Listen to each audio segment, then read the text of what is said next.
Hi, and thank you for joining me today. Today we're going to be talking about our natural state of being, and it's not being human. Our natural state of being is actually awareness. We are awareness in which all is arising.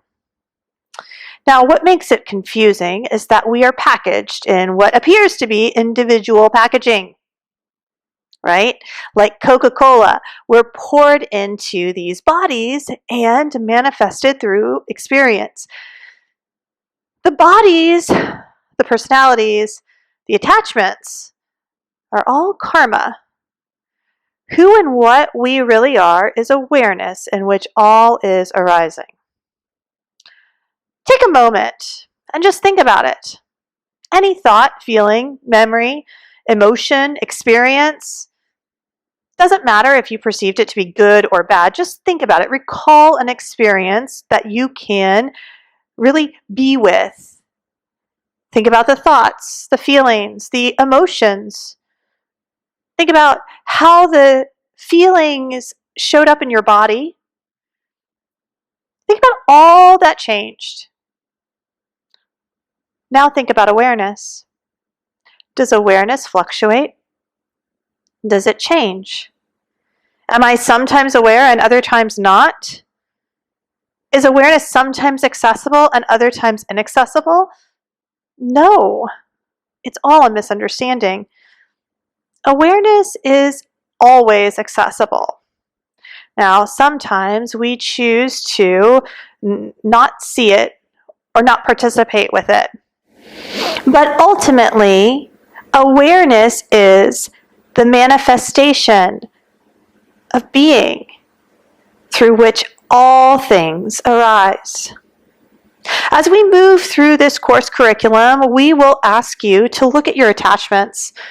We will ask you to identify places where you have bought into limiting beliefs or judgments about yourself, others, or even the world around you.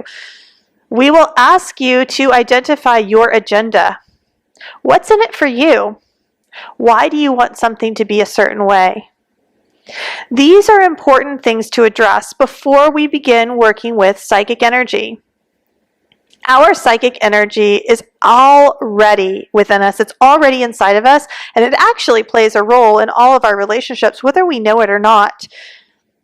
What prevents us from seeing, what prevents us from being with psychic awareness is our inability to acknowledge our own attachments.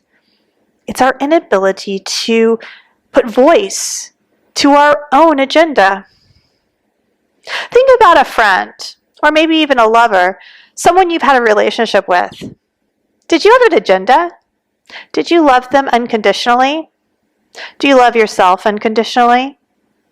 99% of the time when I ask people this question, there's something there. There's some attachment. It's not unconditional. There's a condition. If they treat me well, I love them. If they let me have my way, I love them. If I look a certain way, I love me. If I succeed, I love me. That's all conditional, and it's all based on attachment. Let those attachments go and be unconditionally, unobstructedly with yourself and the others in your experience. And notice how this changes the way you feel in your body and your mind. Even people we don't like or disagree with, can we find unconditional love for them? Can we truly love them as they are? This can be really challenging. When we lead teacher trainings in Austin, Texas, I often ask our trainees to tell me if they think a particular thing is good or bad. We go in a circle. I name off different experiences or perceptions of the world, and they tell me if they think it's good or bad. Well, it's easy to identify and understand that, some people think blueberries are good and some people think blueberries are bad.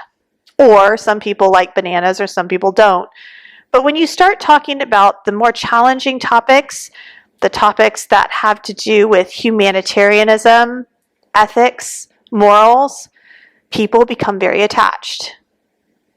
But the truth of the matter is, the divinity, creator in which we are all seeking to be connected to, seen by, heard by, and acknowledged by, that creator is what lives and breathes in you, and there is no judgment about what you have or haven't done.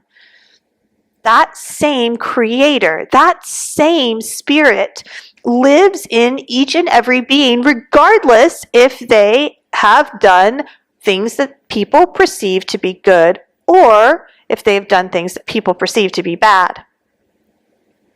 Have you ever looked at animals in the wild? Have you ever really watched animals in the wild? Have you ever looked at animals in the wild and then compared them to domesticated animals? What's the difference? Any ideas? Judgment. You might be thinking, oh no, that's not true. My dog doesn't judge things. But when your dog has an accident in the house, it perceives that accident or your tone or facial expressions as bad or wrong, negative stimulus, and it acts ashamed. Would a wolf act ashamed? No. A wolf wouldn't act ashamed if it took a shit on the middle of your kitchen floor. It would just growl at you and walk away. But when your dachshund does it, it looks ashamed, mortified, because we have projected judgment onto it. This is one of the interesting things about humans. We're sentient. We're aware of being aware. But then we forget. Oh, I'm sentient. I'm aware of being aware. I have the powers of metacognition. And then the next thing you know, someone cuts you off in traffic and you're swearing at them and cussing them out. How dare they? But it wasn't about you. It had nothing to do with you. They were trying to get someplace. In fact, it was all about them. And now your experience is all about you, projected onto them. These judgments and limiting beliefs, they hinder us from seeing clearly.